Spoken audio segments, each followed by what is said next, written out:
very strong woman. At meron pong kasabihan, the strongest wings are those who fly alone. Ang ganda po, no? Mga pinakamalakas na pakpak, mga pinakamatayag lumipad ay yung mga mag-isa. When you are alone, God knows that you can do it.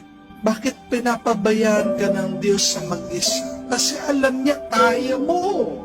Kasi alam niya malakas ka.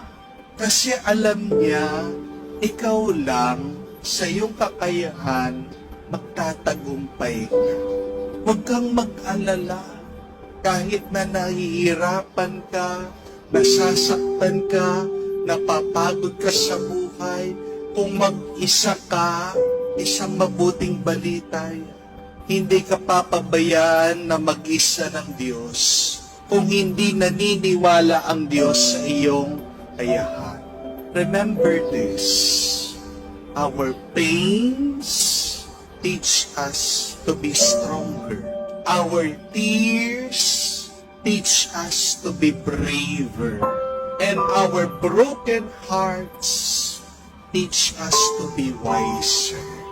Kung mag-isa ka, dumadaan sa mga pagsubok at problemang ito, ikaw ay tinutulungan lang ng Diyos maging mas malakas, maging mas matatag, at maging mas mataling.